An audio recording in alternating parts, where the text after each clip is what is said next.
So it's a pleasure to have with us Dr. Radinsky, who is the Chairperson and CTO of Diagnostic Robotics, and Uri Bettesh, who is the founder and CEO of Datos. Thank you.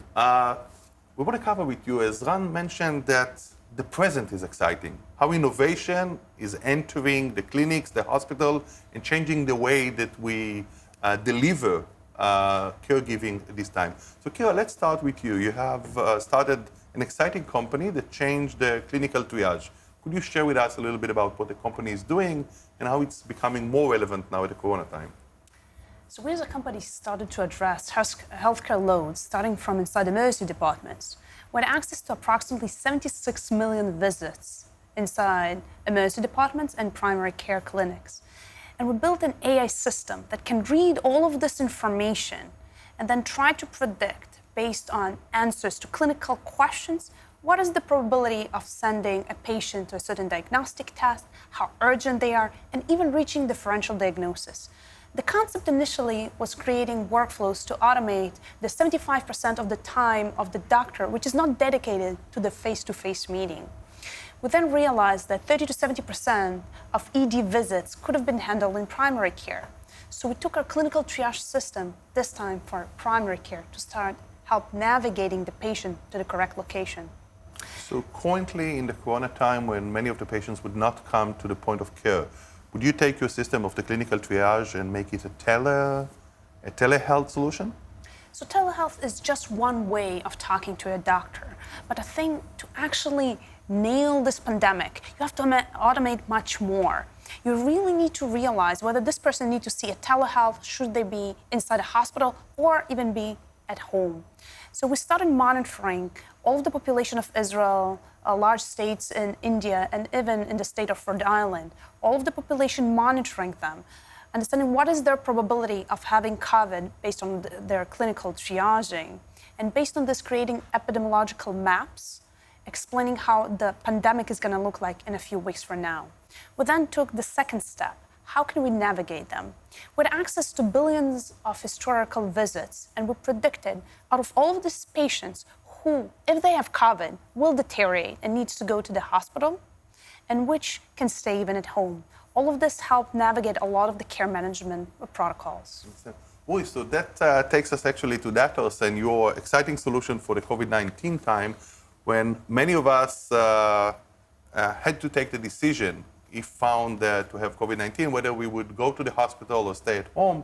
And I understand that your solution played a significant role in the ability to have remote care automation. So Datos is a remote care automation platform. Basically, we move care from the hospitals and the HMOs back to the home.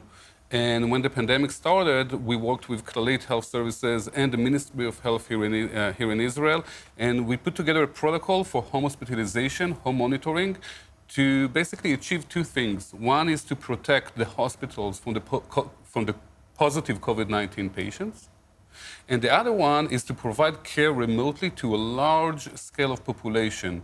And basically what the system does is we inject the protocol of the Ministry of Health into the system, and the system manages the patients automatically and provide a scoring, based on the scoring algorithm, provide a score for each one of the patients. And based on that, the physicians, the GPs, the nurses knows who to point to contact first. Could I learn a little bit from the experience with Clalit, which I understand is now offering it to all of its patients in the home hospitalization?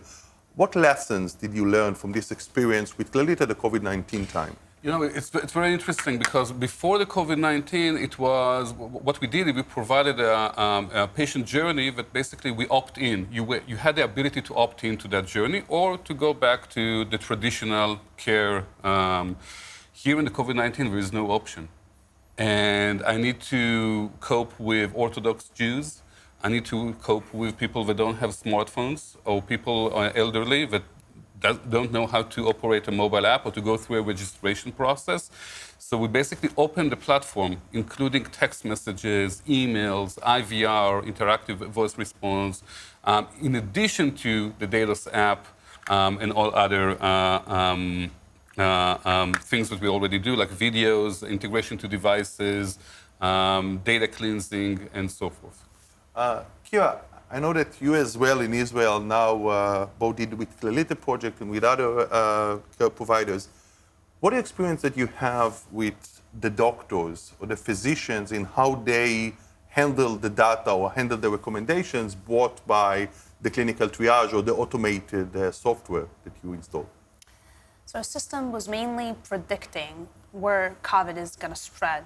So instead of doing geo-tracking like many countries, which violates privacy, here on an anonymous basis, we created hotspots geographically around where COVID is right now. So on a daily basis, all of the HMOs and the Ministry of Health have been receiving a report telling them where COVID is right now, but most importantly, how it's going to spread. It actually started a lot of automation around this part as well, because you know where to send the COVID tests, you know where there's going to be loads. But this was perfect in the first wave. What happened after the first wave was very interesting. Less and less people started filling in the questionnaires because we were in this euphoria that everything is wonderful. And this is where we understood, just as mentioned here, is that you need some compliance from your patients to actually make this work. So in several countries in the world, they actually started making people do this, or at least making it harder not to do it. You want to go to work today? You have to fill it in, just like we're doing here in schools. You want to schedule an appointment with your doctor? You have to fill it in. And Israel will also realize that just keeping this anonymized is not serving all of the potential of those systems. Eventually, triage is something that is mapped to a person. But if we know who the person is, the company itself doesn't know who the person is, but the doctor should, because then they can call the person, they can treat them, and maybe stop the pandemic. Every 3 days that you take out of the time that these people just go outside, you've prevented a lot of the pandemic spread. Oh, that's fascinating outcome. I do have another we also worked in the US in quite many organizations. It's so different than what happens here in Israel. We have one excellent in the US where a college implement our solution, and if you are not answering the survey, the symptom surveys, you are not allowed to access the Wi-Fi. So that's smart, right? That's a motivation. That's what we call nudge. Right? It's a very simple nudge. That's an effective nudge. It is a very effective nudge. But which I want to touch another point, Uri, actually, about something that you've said. You know, people sometimes think that the solution to getting innovation on the ground is to make it more sophisticated. But I think that it's some of the innovation that we put in practice, we did the exact opposite.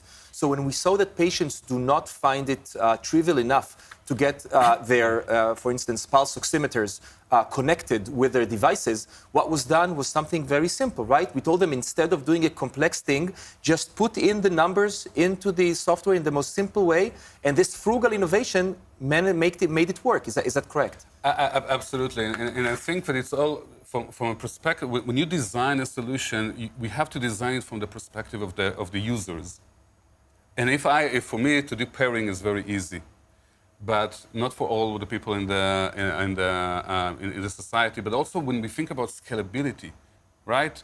In the COVID-19, you have to support a large scale of patients. Now, if I'm going to send connected devices, I need to get them back. I need to sanitize them. They cost a lot of money. So the simplest solution usually is the best. So here in the same approach, some people really could not use online surveys. And this is where IVR comes in, right? So was IVR really important for specific subpopulations? That's super interesting. So there's certain populations, like the Orthodox population, that they just don't answer surveys that you send them over text messages, right? So we identified those locations and had IVR call them. In certain populations, we've seen that the information coming from the digital form is very similar to the answers to the IVR, so we stopped doing the more expensive ones. But the concept is, no matter how you get the data, just get the data, and then analyze this. I think that, fascinating, understanding of the dynamic between the patients and the digital system, understanding about UI, the economics, behavioral economics. I think we could go forever. Unfortunately, we have to bring it to the end, the panel, but we would love to continue this conversation. Thank you so much. Thank you. Thank you once again.